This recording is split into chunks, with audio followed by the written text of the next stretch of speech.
नमस्कार दोस्तों, स्वागत है आपका आज के मुख्य समाचार में, जिसमें सबसे पहली बड़ी खबर में जिक्र बिहार के विधानसभा चुनाव का, जहां पर महागठबंधन का नारा डबल इंजन की सरकार हटाने के लिए ठेठ बिहारी करो तैयारी। जी हाँ दोस्तों, बिहार के विधानसभा चुनाव में आरजेडी महागठबंधन का ये बड़ा नारा है कि ठेठ बिहारी करो तैयारी। और दूसरी खबर में आपको बताएंगे कि लोजपा के अलग चुनाव लड़ने से जेडीयू को नुकसान और विपक्षी महागठबंधन को हो सकता है जबरदस्त फायदा। और तीसरी बड़ी खबर में जिक्र होगा कि क्या जो महाराष्ट्र में हुआ वही बिहार में भी होगा। जी हाँ दोस्तों, बड़ी विश्लेषण आपके लिए लेकर आए हैं, हर एक खबर की गहराई में आपको ले जाएंगे। लेकिन उससे पहले अगर आपको भी ऐसा लगता है कि महाराष्ट्र की तरह बिहार में भी भाजपा और जेडीयू की सरकार नहीं बन पाएगी, तो आप अभी इस वीडियो को लाइक कीजिए और इस लाल बटन को दबा के इस चैनल को फ्री में सब्सक्राइब करके घंटी बजाइए और कमेंट में लिखिए जय हिंद। दोस्तों, रुक करते तमाम बड़ी खबरों की तरफ।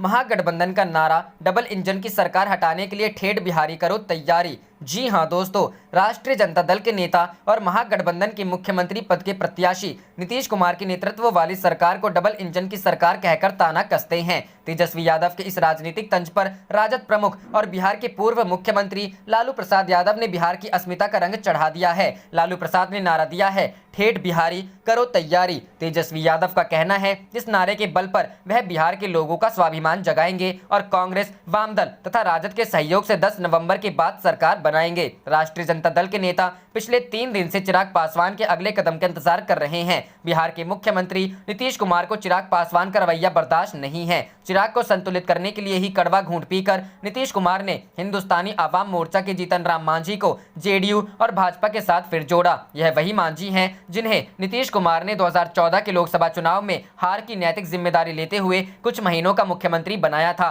बाद में इस्तीफा ले लिया और मांझी ने नई पार्टी बनाई। मांझी कई साल तक महागठबंधन के साथ रहे, मिलकर लोकसभा चुनाव लड़े और अब एनडीए में शामिल हो गए हैं। राजद के नेताओं को पहले से पता है कि लोजपा एनडीए से अलग हो सकती है। तेजस्वी यादव सवाल पूछते हैं कि 15 साल में मीडिया ने नीतीश कुमार को सुशासन बाबू तो बना दिया, लेकिन उन्होंने किया क्या? वह तो केंद्र सरकार और भाजपा के दबाव में लगातार बिहारियों की अस्मिता से समझौते कर रहे हैं। एलानिया लहजे में तेजस्वी कहते हैं कि बिहार में रोजगार के अवसर आए क्या? कितनी औद्योगिक इकाइयां लगी? क्या राज्य में कानून व्यवस्था सुधर गई? विकास के मामले में बिहार अभी भी पिछड़ा क्यों है? तेजस्वी का कहना है कि अपने राजनीतिक स्वार्थ के लिए 2015 के विधानसभा चुनाव में नीतीश कुमार महागठबंधन में आए थे। अपने स्वार्थ के लिए ही उन्होंने फिर भाजपा के साथ हाथ मिलाया है। इसमें कौन चला गया? बिहार के लोग। तेजस्वी यादव को लग रहा है कि यादव, मुस्लिम, अन्य पिछड़ा वर्ग समेत तमाम लोगों के विश्वास के बूते 2020 के विधानसभा चुनाव में महागठबंधन का प्रदर्शन बहुत अच्छा रहेगा। रुख करते हैं अगली खबर की तरफ। लोजपा के अलग चुनाव लड़ने से जेडीयू को नुकसान और विपक्षी महागठबंधन को हो सकता है फायदा। जी हां दोस्तों, लोजपा ने बिहार चुनाव अकेले लड़ने का फैसला किया है, लेकिन लोजपा के इस फैसले का विधानसभा चुनाव पर बड़ा असर पड़ सकता है। माना जा रहा है कि चिराग के इस फैसले से जेडीयू और सीएम नीतीश कुमार को नुकसान उठाना पड़ सकता है। वहीं विपक्षी पार्टियां इससे फायदे में रह सकती हैं। दरअसल लोजपा के एनडीए से जाने से दलित वोट बैंक पर इसका नकारात्मक प्रभाव पड़ सकता है। राजद पहले ही दलितों के मुद्दे पर नीतीश सरकार को घेरने में जुटी है। रुख करते हैं अगली खबर की तरफ। बिहार असेंबली इलेक्शन, तो क्या जो महाराष्ट्र में हुआ वही बिहार चुनाव में भी होगा? जी हां दोस्तों, बिहार में रामविलास पासवान की लोक जनशक्ति पार्टी अब एनडीए के साथ मिलकर विधान चुनाव नहीं लड़ेगी। इस उठापटक के कारण सूबे में होने जा रहा विधानसभा चुनाव और भी रोचक हो गया है। सितंबर के अंतिम सप्ताह तक कई ओपिनियन पोल एनडीए को स्पष्ट बहुमत देने और महागठबंधन को राज्य की 243 सीटों में से 100 सीटें मिलने की भविष्यवाणी करते दिखे, लेकिन लोजपा के एनडीए से बाहर होने के बाद अब सारा समीकरण बदलता नजर आ रहा है। बिहार में 2015 के विधानसभा चुनाव में नीतीश कुमार महागठबंधन में शामिल थे, लेकिन 2017 में वह महागठबंधन को छोड़कर एनडीए में आ गए। आधिकारिक तौर पर तो नीतीश कुमार एनडीए के मुख्यमंत्री उम्मीदवार हैं, लेकिन लोजपा के एनडीए से बाहर निकलने से अब माना जा रहा है कि भाजपा को यदि जेडीयू से अधिक सीटें मिलती हैं तो वह अपना सीएम मैदान में उतार सकती है। यदि ऐसा हुआ तो लोजपा भाजपा की मदद कर सकती है, क्योंकि पार्टी अध्यक्ष चिराग पासवान ने साफ कहा है कि बिहार को अब नीतीश कुमार की विकल्प की जरूरत है, जो पिछले 15 वर्षों से सीएम हैं। लोजपा ने राज्य में 2005 में हुए विधानसभा चुनाव अकेले लड़ा था। उस वर्ष फरवरी में हुए चुनावों में पार्टी ने 178 सीटों पर चुनाव लड़ा और 29 में जीत दर्ज की, जिसमें 12.63% वोट मिले। वहीं अक्टूबर के चुनावों में लोजपा ने पार्टी ने 203 सीटों पर चुनाव लड़ा और 10 में जीत हासिल की, 11.1% मत प्राप्त किए। उस समय से लोजपा का वोट शेयर घट रहा है। करते हैं अगली खबर की तरफ। तेजस्वी ने बीजेपी और एलजेपी को दिया झटका, लोजपा सांसद के पुत्र और भाजपा प्रवक्ता आरजेडी में शामिल। जी हां दोस्तों, राजद ने सोमवार को लोजपा और भाजपा को झटका देते हुए उसके दो नेताओं को पार्टी में शामिल करा लिया। इसमें लोजपा के खगड़िया के सांसद महबूब अली कैसर के पुत्र यूसुफ कैसर और पूर्व सांसद सह भाजपा के प्रदेश प्रवक्ता विश्व मोहन मंडल शामिल है। इन दोनों के नेता प्रतिपक्ष तेजस्वी प्रसाद यादव ने पार्टी की सदस्यता ग्रहण कराई। चुनावी सीजन में हर दिन तमाम नेताओं के दल बदल का सिलसिला जारी है। इसी क्रम में पूर्व सांसद विश्व मोहन मंडल ने राजद का दामन थाम लिया। वे पहले जेडीयू से भाजपा में शामिल हुए थे। पार्टी ने उन्हें प्रदेश प्रवक्ता बनाया था। अब वे राजद में शामिल हो गए। उनके सुपौल से विधानसभा चुनाव लड़ने की संभावना है। वहीं लोजपा सांसद महबूब अली कैसर के पुत्र यूसुफ कैसर के भी खगड़िया से चुनाव लड़ने की संभावना है। रुख करते हैं अगली खबर की तरफ। राजद सांसद का आरोप, 4 साल पहले कटवाए जा चुके टेलीफोन नंबर से टिकट के लिए मांगे जा रहे पैसे। जी हां दोस्तों, राजद के राज्यसभा सांसद मनोज झा ने आरोप लगाया कि ऐसे नंबर से राजद की टिकट के दावेदारों को फोन कर पैसे की मांग की जा रही है, जो कभी राबड़ी देवी के आवास पर लगा था। सोमवार को राजद कार्यालय में पत्रकारों से बातचीत में उन्होंने कहा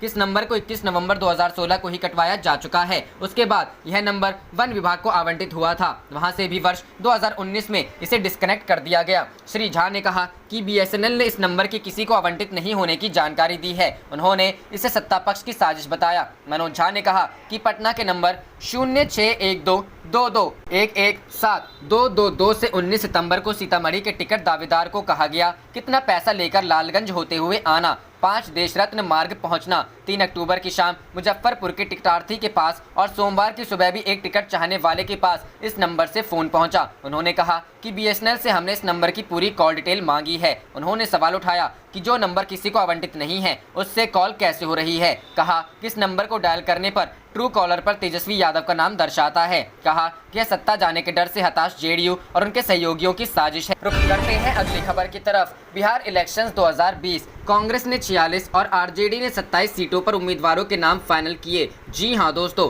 कांग्रेस ने पहले और दूसरे चरण के उम्मीदवारों के नाम तय कर दिए। इन दोनों चरणों में पार्टी के पास 46 सीटें हैं। इन सीटों पर सिटिंग उम्मीदवारों में लगभग सभी के नाम पर एक बार फिर से पार्टी ने मुहर लगा दी है। लेकिन इन उम्मीदवारों के नाम की सूची दिल्ली से लौटने के बाद प्रदेश अध्यक्ष डॉक्टर मदन मोहन झा मंगलवार को जारी करेंगे। वहीं दूसरी ओर राजद ने पहले चरण के प्रत्याशियों की अधिकृत सूची सोमवार को भी जारी नहीं की। हालांकि पार्टी ने देर शाम तक 27 प्रत्याशियों को चुनाव चिन्ह आवंटित कर दिए थे। राजद और कांग्रेस अभी भी कुछ सीटों पर एनडीए से आने वाले उम्मीदवारों के इंतजार में है। पहले चरण में कांग्रेस के पास 20 सीटें हैं। रुख करते हैं अगली खबर की तरफ। बिहार इलेक्शंस 2020, चिराग पासवान का बिहार के लोगों के नाम खुला पत्र। कहा जेडीयू को दिया एक भी वोट कल पलायन को करेगा मजबूर। जी हां दोस्तों, लोजपा प्रमुख चिराग पासवान ने सोमवार को जारी खुला पत्र में कहा है कि पापा मम्मी और आप सभी के आशीर्वाद से अभी लंबा सफर तय करना है, अभी और अनुभव लेना है। चिराग ने लिखा है कि पापा ने मुझे हमेशा से कहा है कि कभी भी अकेले चलने से मत घबराना, अगर रास्ता और मकसद ठीक होगा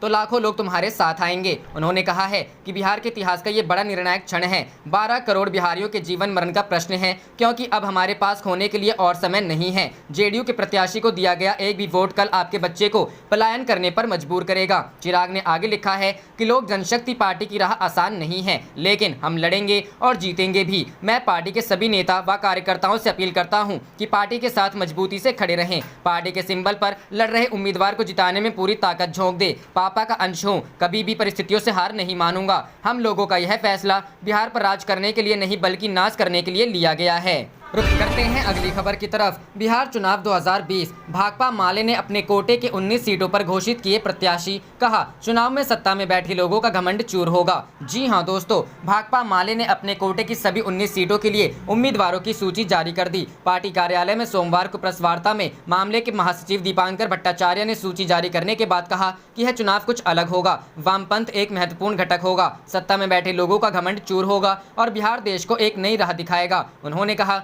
कि केंद्र में बैठी नरेंद्र मोदी की सरकार अंग्रेजों के शासन से भी बदतर है। उसके खिलाफ हमने लड़ाई शुरू की है। सच बोलने का हक पाने की लड़ाई, संविधान और लोकतंत्र बचाने की लड़ाई हमें लड़ना पड़ रहा है। राज्य सरकार के विकास का मतलब है सिर्फ जल जमाव और बुलडोजर। हमारा विकास मॉडल शिक्षा, स्वास्थ्य और आवास सुविधाओं को गरीबों तक पहुंचाने का है। सरकार शिक्षा और स्वास्थ्य का निजीकरण कर रही है। एक सवाल के जवाब में उन्होंने कहा कि गठबंधन में कुछ न कुछ कुर्बानी सबको देनी पड़ती है। राजद और कांग्रेस ने भी अपनी कई जीती हुई सीटें छोड़ी हैं, हमें भी कुछ कुर्बानी देनी पड़ी है। रुख करते हैं अगली खबर की तरफ। बिहार विधानसभा चुनाव आरजेडी ने इन उम्मीदवारों को दिया पार्टी का सिंबल। जी हां दोस्तों, बिहार विधानसभा चुनाव के पहले चरण के 71 सीटों की नामांकन के लिए महज 3 दिन शेष हैं और आलम यह है कि दोनों प्रमुख गठबंधनों के मुख्य दलों ने सोमवार की शाम तक अपने प्रत्याशी घोषित नहीं किए हैं। हालांकि दलों ने बिना घोषणा के ही अपने उम्मीदवारों को सिंबल देना शुरू कर दिया है। इसको लेकर दोनों घटकों के दलों के कार्यकर्ताओं में दुविधा की स्थिति है। चाहे एनडीए हो या महागठबंधन, सोमवार की शाम तक किसी की भी ओर से साझा कार्यक्रम में उम्मीदवारों के नाम घोषित नहीं किए जा सके हैं। एनडीए में पिछले 3 दिनों से दोनों मुख्य दल जेडीयू और भाजपा की ओर से यह कहा जा रहा है कि आज घोषणा होगी तो कल होगी। इसी बीच जेडीयू ने सोमवार को कई उम्मीदवारों को सिंबल दे दिए हैं। इन उम्मीदवारों के एक अणे सीएम आवास में बुलाकर सिंबल दिए गए। रुख करते हैं अगली खबर की तरफ। बिहार एलजेपी ने अकेले चुनाव लड़ने का ऐलान कर बिगाड़ा बीजेपी का गणित, उम्मीदवारों के नामों पर नए सिरे से विचार। जी हां दोस्तों, बिहार विधानसभा चुनाव की तैयारियों के बीच चिराग पासवान की लोक जनशक्ति पार्टी ने रविवार को एनडीए से अलग चुनाव मैदान में उतरने की घोषणा की। लोजपा के अकेले लड़ने के फैसले के बाद बीजेपी उम्मीदवारों के नामों पर नए सिरे से विचार किया जाएगा। बदले हुए जातीय समीकरणों के अनुसार उम्मीदवार तय होंगे। जानकारी के अनुसार भारतीय जनता पार्टी अब नई रणनीति के अनुसार उम्मीदवार तय करेगी। नए सिरे से उम्मीदवारों के नाम पर विचार करने के लिए बिहार बीजेपी नेताओं की आज दिल्ली में बैठक होगी। बीजेपी के राष्ट्रीय अध्यक्ष जेपी नड्डा बैठक करेंगे। बैठक आज सुबह 9 बजे जेपी नड्डा के आवास पर है। बैठक में सीटों, एलजेपी के अलग होने के बाद की स्थिति और चुनाव तैयारियों पर होगी चर्चा। एलजेपी के अलग लड़ने के ऐलान के बीच रविवार को प्रधानमंत्री नरेंद्र मोदी और पार्टी अध्यक्ष जेपी नड्डा की अध्यक्षता में केंद्रीय चुनाव समिति की बैठक हुई थी। कल हुई बैठक में बिहार में लड़ने वाले सभी सीटों पर चर्चा हुई। उम्मीदवारों के नामों की घोषणा जल्द होगी। बिहार में एनडीए में काफी दिनों से बढ़ती दरार आखिरकार खाई बनने की स्थिति में आ गई। लोक जनशक्ति पार्टी की संसदीय बोर्ड की कल हुई बैठक में निर्णय लिया गया कि बिहार में एलजेपी अकेले चुनाव लड़ेगी, यानी कि विधानसभा चुनाव में एलजेपी एनडीए का हिस्सा नहीं रहेगी। जाने से पहले आप इस वीडियो को लाइक कीजिए और इस लाल बटन को दबा के इस चैनल को फ्री में सब्सक्राइब करके घंटी बजा लीजिए। आप देख रहे थे आपका अपना चैनल धड़ाधड़ न्यूज। जय हिंद, जय भारत।